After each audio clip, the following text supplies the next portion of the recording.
And welcome to our year in Provence. This is the first in a series that we're going to be doing for the whole year. A month by month recollection, recount, documentationary of what our life is like, what our little village life is like, what's going on, what life in France is like, and give you guys an insight into what life in a small Provence village really looks like month by month. And this is the first, so it is January. So January, what do our days look like? Our days start before sunrise. Yeah, early. Without fail, because we have 2 6-month-old babies, twins, and George jumps up out of bed much quicker than anyone else can and goes downstairs and lights the fire because the mornings are cold, and so we have to get the fire on as soon as possible. Because then we bring the girls down for breakfast after about 20 minutes or so, whilst our dog Dyke goes from downstairs to upstairs and buries himself under the bed covers for a good couple of hours, and has the best lie-in of all of us. Blue is the teenager of the house, so he goes back to bed when everyone else gets up. But that means he misses the sunrises. I have never seen as many sunrises in my life as I have done living here. I actually am quite an early riser, but I'm typically not a pre-sunrise riser. No, the sunrise is there at the moment, like directly behind us. The sun pops up over those Alps over there. One morning, the sky was purple. Everything, the clouds were purple, like all different shades of purple. It was so beautiful. Yeah, we get this amazing pre-dawn experience of it because we're a bit higher. So, and the sun comes behind the mountains, so it lights up. The sky lights up like for ages, and then the sun just like bursts forwards and brings warmth. That's always a highlight of the day. And then generally we kind of crack on with things we've got to do. This morning we got a hunk of a man delivered along with a big pile of logs. This is year 1 wood, right? So this is just our first experience of wood chopping and stuff. How much? Long axe. We're getting a new axe tomorrow. How much wood could a George chop wood if a wood George could chop wood? Right, cut there, that's just call that a success and cut that. A really nice element of living here compared to London is that we come out in the morning and the dog walk is just in our garden. You know, we lived pretty close to the forest, so it wasn't too bad, but here we've got this amazing land and we just walk outside and he just runs around, and George might chop wood, or we might do some gardening, or we might just go and have a wander down to the river and see how that's going, and he just runs around with us, and that's so great. It's like our connection moment with the land, so it's just a really nice, serene, quiet way to start the morning. Hello! Yay! The end of the day is normally around 4 o'clock as the sun starts to sort of wane a little bit and the temperature drops, and it encourages us to go inside because that's when we kind of go into our final routine for the evening with the dog and the girls and getting them ready for bed. And it's a nice like end moment. Like, we don't go outside after that. You know, by 6 o'clock everybody's tucked up in bed, not us. The small children are tucked up in bed, but there's no reason to go out. We're definitely not in the place where we can go and sip wine on the veranda. I am very much looking forward to that. There will be one of these, I'm sure, in a few months' time will be done from the terrace. Yeah, we'll do it in the evening. Yeah. And then our evenings we have, you know, hot baths, we cozy up by the fire, we might watch some TV or read our books, and it's a pretty typical wintry evening, except we actually have a really nice log fire to huddle around. It's our downtime and we really need that. One thing that has surprised us about January here is how much we've been able to get outside. I think that's something that we do every single day. Amen to the weather and the sunshine. Yeah. Yes. And the space, like, it's just, yeah, without fail we get outside every day, unless for some reason it's absolutely pouring down, and even then we still have to take the dog out, but you know, we get outside all the time, and that's been great. It has been great, yeah. That leads us nicely on to the weather. It's impossible to underestimate the impact that the weather has on our life now compared to what it was in London. We have, even in January, the richest deep blue sky. You can actually, today is there's a little wisp of cloud, but you don't get those skies in the UK until midsummer, and it's January, and that's brilliant. It's bright, clear, crisp, but with a warm sun, and there's no wind. There is no wind. I've taken up cycling as a hobby, and George keeps telling me how lucky I am with the conditions that I get to cycle in. I spent years bashing around like dark, dingy lanes of Essex in winter, and now I'm like, glorious, it's brilliant. It also has snowed. Yeah. We live at about 700 metres altitude, and the mountain that we live on goes up to about, is it 1800? And we've come out quite a few mornings, and it's snowed. The top of the mountain is white. Yeah. Which is just, I think that's such a cool thing. It's really cool. Yeah, it is. It rains here, but if you know it's raining here, it's snowing up there. And like, yeah, snow-capped mountains, like for the last month. Yeah. We've had a month and a half or so. First snow just before Christmas. Should we go somewhere else? Yes. I don't know where, but we'll see you over there. Hey, those two planes are following each other. 2, 3. Please leave that in. Ruin my hair now. Tiny bit of it would ruin my hair too. Gosh, hairdressers. Haven't found a good... Oh no, Jazz cuts my hair. Jazz has not found a good hairdresser yet. I know. French life. I just haven't found a hairdresser. I haven't found a bad one. Looked. I haven't. No, I haven't actually looked in person. No, I've had haven't gone in and spoken to anybody yet. French life. French life. Apart from getting your hair cut, French life in our village is glorious. It's lovely. It's quiet, but if you drove through our village and many of the villages around here, you'd probably just be like, "There's nobody here. There's no one here. Like, what's going on?" But at the right time of day, there's like a hive of activity, isn't it? Yeah. So the heart of our village is the bakery, and it's run by a lovely lady. And every morning before school and after school, all the villagers tend to gather there and pick up their bread in the morning or croissants, and then in the afternoon they go and they have coffee or hot chocolate. That just doesn't exist in many places anymore. No, we had a bakery that used to visit where we used to live. There'd be somewhere where and people would say hello, but it's not like, it was never a hub. People didn't talk to each other. You went like, with the people you were going with, and then you sat there and you ignored everybody else. Here, you kind of just, everybody says hello to you. You go in order to have a coffee with the villagers, you know? And so that's been lovely, and we try and go down there a couple of times a week. Our French isn't amazing. George's is, mine isn't. But, you know, so we're not going and having really in-depth conversations, but we're showing our face and we're trying to be part of the community, and they're being really lovely. The village itself does lots of things. It had a really cool Halloween parade, wasn't it? Yeah, they got parade. Yeah, they got all the kids together, all dressed up, and then they did a walk around the village, doing these different songs and chants. And the villagers like did their trick or treating by throwing the sweets out the window to the kids as they went round. There are a few other little hubs in the village as well. So there is a pétanque court, which should you say I don't know if it's the more elderly population. It is the more elderly population, village, as is pretty typical of France. But it's nice to actually see our own village pétanque environment. And then there's also this little, like a little square, I guess, in the village, and it's reserved for a game, which I haven't worked out what this game. Yeah, it's game playing, and basically villagers, different ages, they meet up there. Usually for like aperitifs, don't they? It's like a different fountain. And they go down and they have like glasses of wine, well, they have bottles of wine. Yeah.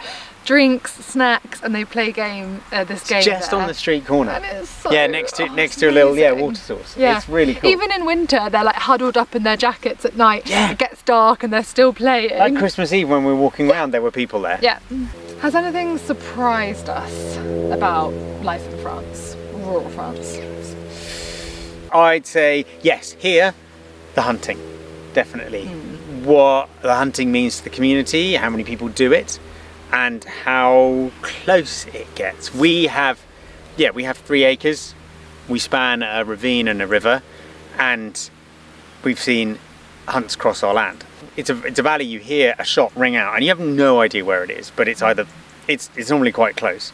But we have had dogs cross our land and things like that. And we've seen hunters in the field. Yeah, we've seen hunters in the field in their bright orange, and you have to wear bright colours when you're out and about taking the dog for a walk. Another reason we don't really walk the dog very far. We stay on our land.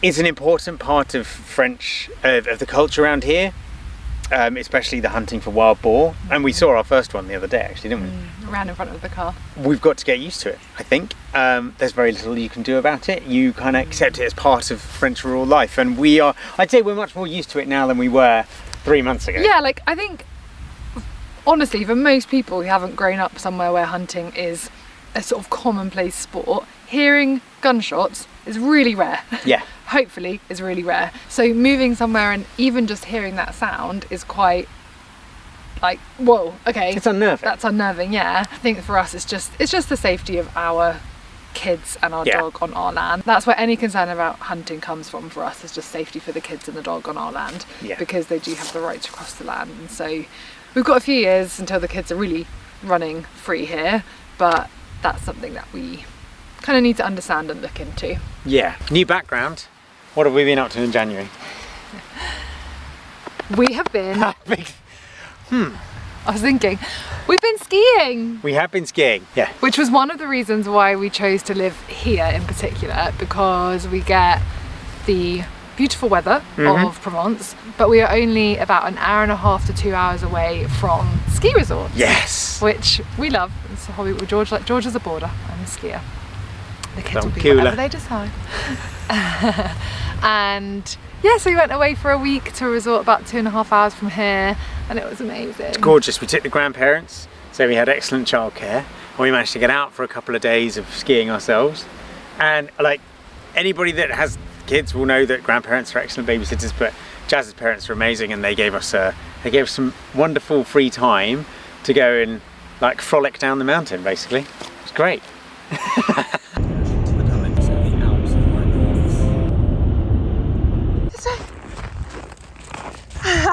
This way! This little hot spring. How cool is that? It's warm, that's lovely. Girls, you did see this, sort of.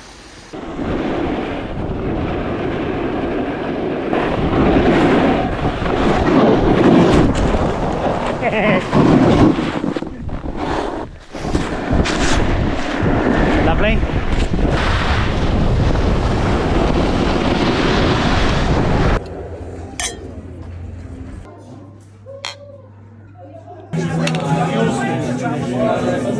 Aside from skiing, we have been enjoying our local area and starting to explore it a bit more.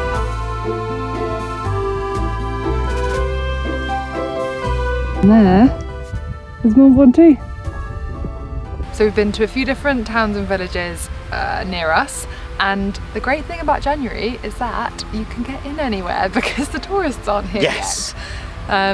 Yeah, we went to a random restaurant that I found, and they took Sky and like held her so George could eat his food and walked her around the restaurant for 15 minutes. And it was like, okay, off you go. Bye Sky, have a nice time. And they said, yeah, if you come back in anything other than sort of January, February, you won't get a table without booking. So we're taking advantage of like the walk-in time now when we can get out for lunch and make the most of it. And that's a brilliant time of year to enjoy the towns when they're quiet before all the tourists rush in a few months' time. Yeah. Probably more than a few months, but... And they're really beautiful in this weather. You know, we've been able to sit outside still on the terraces and eat. You know, you have a jacket on or a coat, but it's not unenjoyable. You're not, you know, freezing cold, or you can go inside and cozy up by a fire or something, and that's been lovely. So I'd say winter in Provence, actually exploring the towns and the places, has been surprisingly good. A lot of places did close for a couple of weeks in January. It's very much seasonal businesses here. Our village doubles in size in the summer, so right now it's quiet and feels quite empty but nice. People say about places like this, and especially in Provence, like that you only get to enjoy it when the tourists aren't there. Like you'll long for the time when there are no tourists, where it's not the peak season and it's height of summer and fully hot, and you'll really enjoy these quieter months, and we are.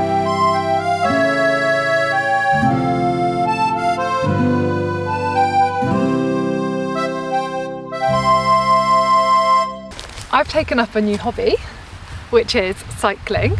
George very kindly got me a bike for Christmas, and I'm loving it. I haven't been particularly far, and I'm by no means any good, but it's just such a good way to get out here and see the area. George keeps telling me I'm very spoiled because the routes are incredible, the road surface is really good, and there is no wind here. It's January It's 13 degrees. I cannot honestly believe we live somewhere this beautiful. Like, sorry for the wind noise, but this is just insane. Look at this.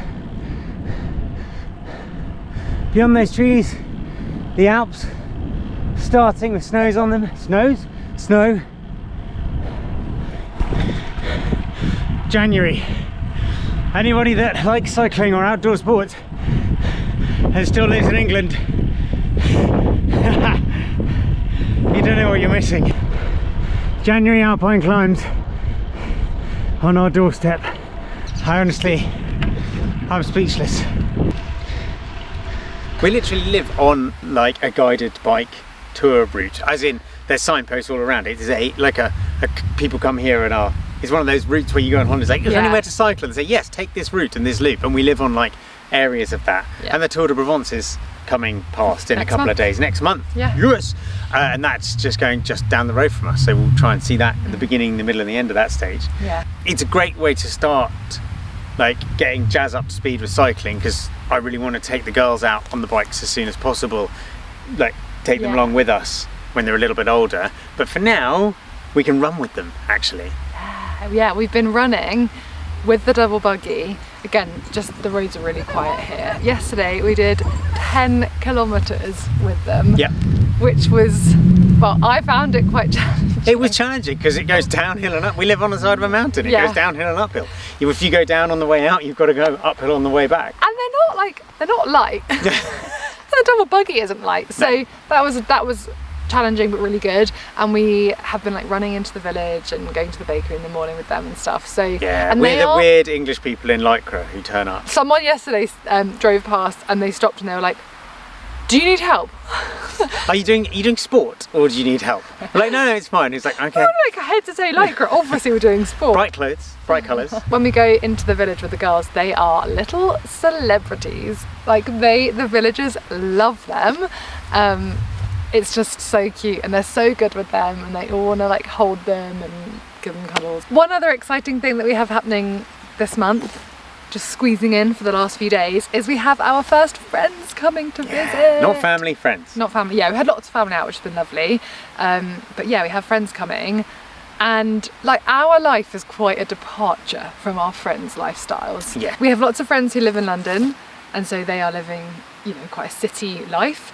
And we do have friends that live outside of London or in other cities or smaller towns or villages, but it's not, quite the same as moving countries and buying a derelict house and having 3.5 acres of land. Like, that's quite the departure from the norm. So I don't think it's really sunk in for our friends. Like, they've said that, they can't really imagine it yet until they come and see it. So I'm so excited for Nat and Cole, who are our first guests, to come and stay with us, freeze their bums off for the next 5 days and help out in the garden. We just want to say thank you all for watching.